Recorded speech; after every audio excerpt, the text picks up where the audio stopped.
Stop and think about what you're doing. Beep, beep, beep. Oh, fuck. How did the piano go? Are we good? No, not yet.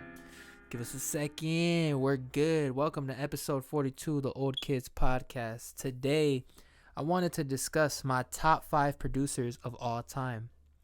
And this doesn't neglect the other producers of the newer producers or the older producers, whichever ones you guys. This is just my opinion. This is who I think are the best producers or the top 5 producers of all time, in my opinion. So, yeah, whatever yours are, let me know in the comments below.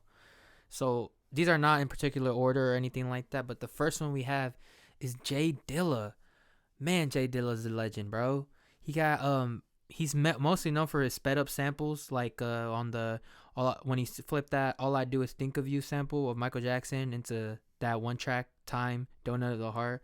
He's like, dun, dun, dun. Man, that shit's amazing. His flipping words too, which is crazy because he used to flip like I forgot which sample he flipped, but he flipped it to make it say like a different word, which is all like crazy to me when producers do stuff like that, because I feel like it's hard. I don't know. You guys let me know. I don't know if that's hard, but And then we have like he produced "Didn't You Know" by Erykah Badu, one of my favorite instrumentals. I be listening to that instrumental whenever like I meditate and stuff. I just put it on loop. Man, that instrumental is fire. We got "Don't Cry," a classic Jay Dilla song. I think this is like his most play song or something, most streamed song or something like that. "Won't Do." He got "Running." That one a lot of people sample it sometimes, I think. But "Running" by Farside, sorry. "Running" by Farside. I'm pretty sure a lot of people have heard that one. Yeah, that was actually produced by Jay Dilla as well. Then we have songs off the Slum Village album, "Fall in Love." That track was also produced by Jay Dilla. So Jay Dilla has some heat. He's definitely up there as one of the greatest ever. Just the way he chopped up samples, the way he sped up his samples, and yeah, it just sounded so cool. Like, I don't know, something about him sped up, and like the little flip he would put to them, they sounded amazing. He like start off slow sometimes and then speed him up and then go back down. It was like a ride, you know what I'm saying? So yeah, Jay Dilla is definitely up there. And then the next one we have on here is Mr. Kanye West, Mr. Ye. And yeah, Kanye is actually also known for flipping his words too. What was it? That sample "Through the Fire" sample, he flipped it to say "Through the Wire." The "Late" sample too, for the song "Late," he flipped that sample to make it say "late." I think the original sample was like "I'll erase away your pain," and I don't know how, but he flipped it to make it say "late" somehow. But that was amazing to me. And just like the samples that Kanye chooses, I mean, we've seen him, like he used which sample, Michael Jackson's "Pretty Young Thing." He used samples like "My Song," which is a clean ass sample. On what did he use that one on? He used that one on "I Wonder." He used that. Oh man, what's that sample with the? Who's the one? I think Smokey Robinson might be the one who sings the original, where he uses it on "Devil in a New Dress." So he has some good ass samples. And then what makes Kanye really stand out as a producer is like his synth and stuff, and like it kind of has like a little spaceship kind of spacey vibe to it sometimes, like a psh, psh, you know what I'm saying? And then I also like that Kanye has like different types of production. Like we can compare like "College Dropout" to Yeezus. It's so different production wise, but it still uses like those samples and stuff. Like "New Slaves," for example. We have "On Site." What is New Slaves? Actually, let me go back to New Slaves. They use a sample by Omega. I don't even think it's in English. I don't know what language it's in, but it's beautiful, man. You guys got to check out that sample. I would try to say the name, but like it's not in English, so it's kind of, you know what I'm saying? It's pretty hard to say, you know what I'm saying? But look that up. Look the sample up. Listen to it. Fire. And I actually have a whole episode on talking about Kanye's production and him as a producer and some of my favorite songs produced by him. So check that one out. It's like one of the first episodes, I think. So yeah, next one we have on here is the Neptunes. Now I was going to put like just Pharrell, but I didn't want to take away from Chad. I wanted to have both of them there because, like Pharrell said in an interview I think before, at the end Chad is still his partner no matter what. And I feel like saying Pharrell would not be cool to just say like one of them. Like it wouldn't be cool to just say Chad. It wouldn't be cool to just say Pharrell. So I decided to just say the Neptunes. But I'm gonna count that as one producer. You know what I'm saying? So the Neptunes, man, actually the Neptunes, I've been listening to like so many tracks lately on them. So that's why I kind of decided to do this episode. So something about the production, man, it's just so different.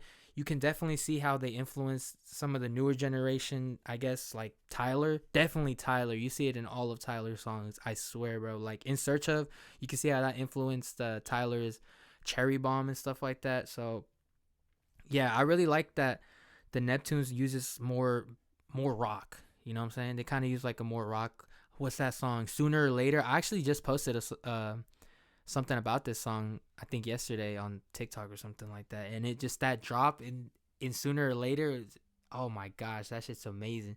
And actually, another fact, the Neptunes probably have like the most radio hits produced ever. They probably produce like half the songs you hear on the radio in the 2000s, 2010s and stuff like that. Like they produced Drop It Like It's Hot.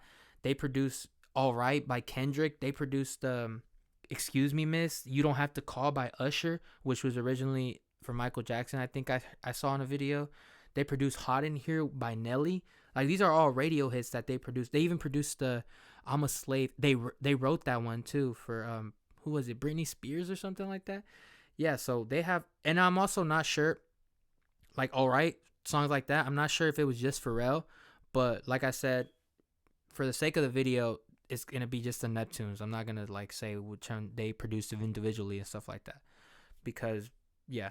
So yeah, the Neptunes have some heat. You guys got to check out more Neptunes produced tracks. You guys probably heard most of them on the radio, like I said, but yeah, the Neptunes definitely are up there on the top 5 list of best producers of all time.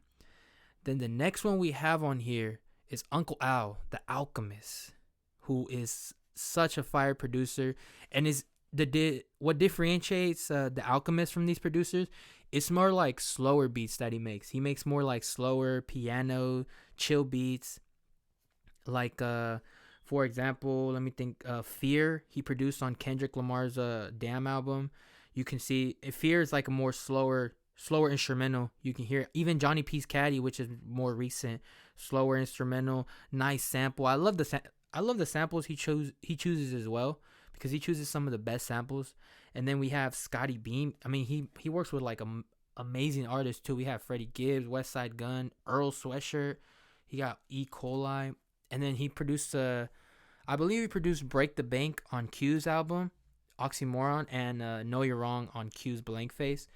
And Break the Bank is a slow production as well, even though Q's kind of more rapping hard on it. So you can see the pattern with the Alchemist's production and how like the impact he has on, like, for example, I know there's a bunch of producers that probably, if you look up at the Alchemist type beat, you'll most likely get like a slower, more like a melodic, I guess, kind of beat. You know what I'm saying? It just like it's slower. That's really the word I have for it. It's more like a slower beat. But overall, the Alchemist is just a legend, just for all the beats he's produced, and just the fact that who do you go on tour with, or the way he came up. I think I saw a YouTube video of how he came up, how he started all this, and how he found his own sound. So that was dope as fuck too to see. So the Alchemist is definitely up there as top 5 producers. Then we have the last one on here. This was a hard choice because there's a lot of good producers. Like a lot, I couldn't even think of any, but Madlib definitely. Madlib has his own sound. What do you think made like Madville and the album back here? What do you think that made that album so different? Of course, MF Doom did too, but like Madlib's production on it, it helped it. Like it all complemented each other. So the fact that it was just like, I mean, tracks like we got Curls, One Beer. He actually produced One Beer, which is dude, that production on One Beer is freaking insane. All caps. And we have Freddie Gibbs as well he worked with.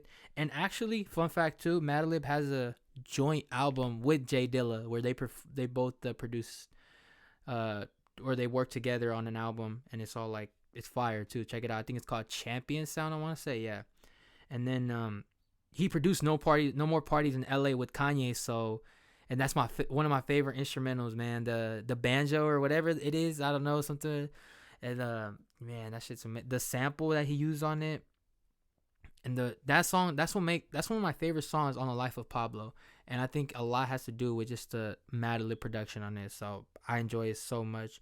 We got Knock Knock and Drive In as well, which is off that, what's that album? MED, I think it's the album. It has Mad Lib produced, like, I think all the tracks probably, and then Blue is on it. BLU, he's on it as well. So yeah, check that album out. And Mad Lib he has good sampling choice as well. And you know what? Here's something I thought of too. I have it right here posted. Madlib is like a mixture of Jay Dilla and Alchemist.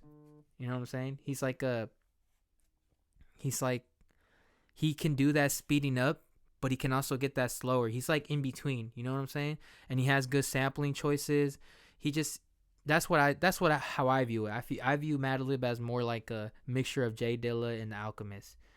So yeah, and I don't know actually if that makes sense because Madlib might be older than the Alchemist or something, or I'm not sure, but that's what I see it as. You know what I'm saying? So you could say the Alchemist also took a part of Madlib, and you could say whatever you want. But these are my top 5 producers. We have Jay Dilla, Kanye, Neptunes, Alchemist, and Madlib. Now there's plenty of other good producers out there, like crazy. I mean, Kenny Beats, Metro Boomin, more the newer ones. We have RZA, Just Blaze, No ID. We have a bunch of producers out there that are crazy. So these are just my top 5, in my opinion, of all time. But I do want to hear your guys' top 5. Even if it's newer, who's your top 5 producers of all time? Which tracks have they produced? Which are your favorite produced tracks? Who do you think is the best producer of all time? I don't think I could pick out of these 5 who's the best producer of all time. But do you think there's a producer that stands out more than anybody, or stuff like that? So yeah, let me know your guys' top 5 producers of all time. I would love to hear it, and hopefully you guys enjoy this episode. I'll see you guys in the next episode. Peace.